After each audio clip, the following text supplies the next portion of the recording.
ఆషాఢ పౌర్ణమి సందర్భంగా సింహాచల శ్రీ వరాహ లక్ష్మీ నరసింహస్వామి వారి గిరి ప్రదక్షిణ మహోత్సవంను పురస్కరించుకొని పూర్తి స్థాయిలో ఏర్పాట్లను చేస్తున్నట్లుగా ఈవో శ్రీనివాస్ మూర్తి తెలిపారు.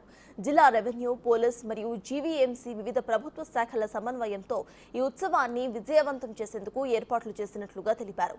జూలై 21 ఆదివారం ఆషాఢ పౌర్ణమిని పురస్కరించుకొని స్వామివారికి 4వ విడత 3 మడుగుల చెందిన సమర్పణ సంప్రదాయబద్ధంగా నిర్వహించబోతున్నట్లుగా తెలిపారు.